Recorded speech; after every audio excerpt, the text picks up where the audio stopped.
Hezbollah chief Hasan Nasrallah मारला गेल्याचा दावा करण्यात आलाय। हवाई हल्ल्यामध्ये नसरुल्लाहचा खात्मा झाल्याचा दावा इस्रायलनं केलाय। आता जगाला नसरुल्लाह घाबरवू शकत नाही असं आयडीएफनं म्हटलंय।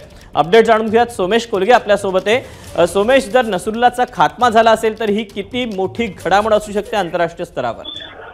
नक्कीच दीपक, ही अतिशय मोठी बातमी आहे संपूर्ण जगभरासाठी। कारण हिजबुल्ला या दहशतवादी संघटनेचा कमांडर असलेला हसन नसरुल्लाह याचा खात्मा केल्याचा दावा इस्रायलने केलेला आहे। आणि गेले काही दिवस हिजबुल्लाच्या विरोधामध्ये ज्या आक्रमकतेने इस्रायल काम करते त्या सगळ्याकडे पाहता आता जवळपास हिजबुल्लाला संपूर्ण संपवून टाकण्याचा एक निर्धार हा इस्रायलने केल्याचा आपल्याला दिसतंय।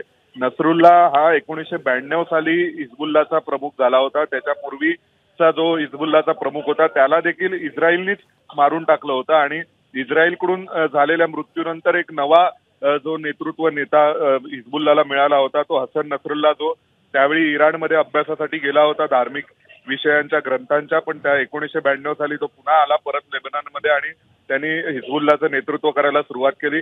आणि आता जी माहिती मिळते त्यानुसार इस्रायलच्या स्वतः प्रवक्त्यांनी हे सांगितलेलं इस्रायली डिफेन्स फोर्सेसच्या की आम्ही नसरुल्लाहचा खात्मा केलेला आहे आणि आम्ही केलेल्या एका हवाई हल्ल्यामध्ये नसरुल्लाह मारला गेलेला आहे। त्याच्यामुळे आता हिजबुल्ला ही संघटना संपते की त्यांना पुन्हा एकदा एक नवा नेतृत्व नेता मिळतो आणि पुन्हा इतिहासाची पुनरावृत्ती होते का हे पाहावं लागेल।